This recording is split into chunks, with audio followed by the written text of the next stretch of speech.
আর খেলার খবর চ্যানেলে বিগ আপডেট নিয়ে। তো চলো বন্ধুরা, খুব গুরুত্বপূর্ণ আপডেট নিয়ে চলে এসেছি। ফুল ভিডিওটা দেখতে থাকো, স্কিপ করবে না। স্কিপ করলে এই ভিডিওর মধ্যে অনেক কিছু মিস করবে। এবং এই খেলার খবর চ্যানেলে যারা নতুন আছে অবশ্যই খেলার খবর চ্যানেলটা সাবস্ক্রাইব করে পাশে থাকা বেল আইকন ঘন্টাকে ঢং করে বাজিয়ে দাও। বেশি লাইক এবং কমেন্ট করে দাও, যাতে মোটিভেট হয়ে তোমাদের এই খেলার খবর চ্যানেলে এই পাঁচ আপডেট দিতে পারি। তো চলো বন্ধুরা, ফার্স্ট যে আপডেটটা নিয়ে কথা বলবো, খুব গুরুত্বপূর্ণ আপডেট তোমাদের শেয়ার করতে চলেছি ভিডিওর মধ্যে।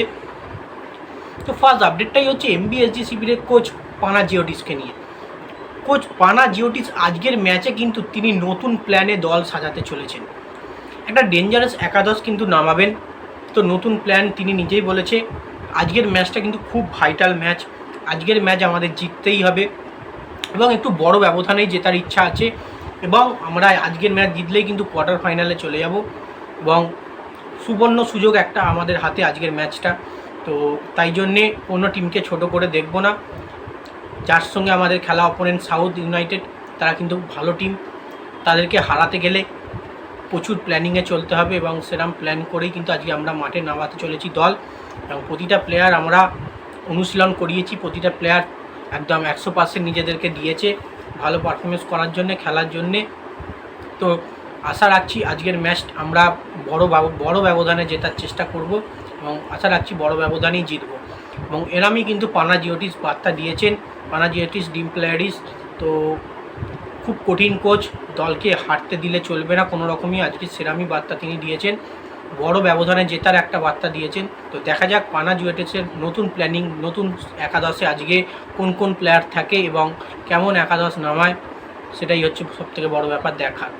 এবার নেক্সট যে আপডেটটা নিয়ে কথা বলবো, খুব গুরুত্বপূর্ণ আপডেট। সেটা কিন্তু হচ্ছে শহরে কিন্তু পা রাখলেন, মানে কলকাতা শহরে কিন্তু পা রাখলেন জেমি ম্যাকলারেন। কালকে রাত 1:30-2টোর সময় কিন্তু কলকাতা বিমানবন্দরে পা রেখে দিয়েছেন জেমি ম্যাকলারেন।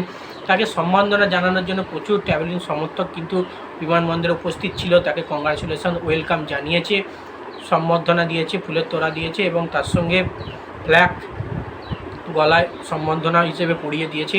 এবং আশা রাখছে জেমি ম্যাকলারেন তিনি এ মরশুমে ভালো পারফরমেন্স করবে। এটা তার হচ্ছে মোহনবাগান শিবিরের 3 বছর 3 নম্বর মরশুম। এই মরশুমটা তার ভালো পারফরমেন্স আমরা চাই। সে যে লেভেলের পারফরমেন্স করে, যে লেভেলে তার মার্কেট ভ্যালু, যে লেভেলের প্লেয়ার, সে লেভেলের কিন্তু পারফরমেন্স দিতে হবেই এই মরশুমে। তো দেখা যাক, আশা রাখছি জেমি ম্যাকলারেনের ওপর ভরসা আছে, সে ভালো পারফরমেন্স করবে এবং দলকে জেতাবে। এবং কলকাতায় অনেক দিন ধরে কবে আসবে করে তোমরা খোঁজ নিচ্ছিলে। তোমাদের জন্য সুখবর, মোহনবাগান সমর্থকদের জন্য সুখবর যে জেমি ম্যাকলারেন কিন্তু অবশ্যই কলকাতায় চলে এসছে। আজকে বিকাল থেকে কিন্তু তোমরা প্র্যাকটিস সেশনে যোগ দিতে দেখতে পাবে, কিন্তু আজকের প্র্যাকটিস সেশন হয়তো থাকছে না। আজকে যেহেতু ম্যাচ আছে, পুরোপুরি টিম চলে যাবে। হয়তো জেমি ম্যাকলারেন আজকে দলের সঙ্গে খেলা দেখতে যেতে পারে, কিন্তু তাকে কিন্তু আজকে ফার্স্ট 11-এ রাখবে না। তো নেক্সট যে আপডেটটা নিয়ে কথা বলবো সেটা হচ্ছে এমবিএসজি শিবিরের প্লেয়ার আপুইয়া লালতে কিন্তু শিবির থেকে বাদ পড়লো।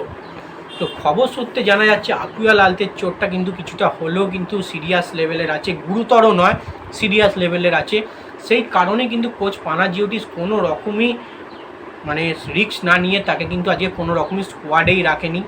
মানে যে এক্সট্রা টাইমের পর যে আমরা আপুইয়া লালতেকে দেখতে পাবো তাও কিন্তু নয়, কোনো রকমই কিন্তু স্কোয়াডে রাখেনি মানে আপুইয়া লালতেকে। তো দেখা যাক আপুইয়া লালতে কতদিন লাগে তার সেরে উঠতে। এবং আশা রাখছি কোয়ার্টার ফাইনাল থেকেও তো অবশ্যই তাকে দলে ফিরতে হবে, কারণ নেক্সট যে ম্যাচটা আছে গ্রুপ স্টেজের, সেই ম্যাচটাতে হয়তো আপুইয়া লালতেকে আমরা পাবো না। কোয়ার্টার ফাইনালে কিন্তু আমরা হয়তো আপুইয়া লালতেকে দলে পেতে চলেছি। এবং আপুইয়া লালতের মতো প্লেয়ারকে তাড়াতাড়ি ফিট হতেই হবে।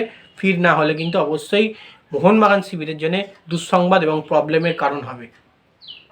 নেক্সট এবং লাস্ট আপডেট যেটা নিয়ে কথা বলবো, খুব গুরুত্বপূর্ণ আপডেট, সেটা হচ্ছে ইস্টবেঙ্গল এফসি শিবির কিন্তু জেমি ম্যাকলারেনের সঙ্গে ডিলটা কিন্তু পুরোপুরি ক্যান্সেল হলো বললেই চলে। তো বেসিক্যালি খবর সূত্রে যেটা জানা যাচ্ছে যে জেমি ম্যাকলারেনের সঙ্গে নাকি ডিলটা ক্যান্সেল হয়েছে। ইস্টবেঙ্গল এফসি শিবিরে কিন্তু জেমি ম্যাকলারেন, মোহনবাগানের প্রাক্তন প্লেয়ার জেমি ম্যাকলারেন কিন্তু আসছে না। তো একটা কন্ট্যাক্ট হয়েছিল, তার সঙ্গে কথাবার্তা চালিয়েছিল জেমি ম্যাকলারেনের সঙ্গে, কিন্তু ইদানিং সময় দাঁড়িয়ে কিন্তু তার সঙ্গে ডিল ক্যান্সেল হয়ে যাওয়ার খবরই কিন্তু আসছে। তো দেখা যাক জেমি ম্যাকলারেনের জায়গায় কোন বিদেশি প্লেয়ারকে ইস্টবেঙ্গল এফসি শিবির সাইনিং করে সেই জায়গাটা। কারণ Jamie McLaren as a experience player মোহনবাগানের হয়ে ভালো পারফরমেন্স করেছে। নেক্সট মরশুম কিন্তু তার খুব একটা ভালো যায়নি, সেই কারণেই কিন্তু কিছুটা হলেও তারা চিন্তা ভাবনা করে হয়তো ডিলটা ক্যান্সেল করে দিয়েছে। তো যাই হোক, এই আপডেট ছিল। ভিডিওটা ভালো লেগে থাকলে লাইক কমেন্ট শেয়ার সাবস্ক্রাইব করে পাশে থাকা। চলো বন্ধুরা, বাই। নেক্সট ভিডিও দেখা হচ্ছে, টাটা।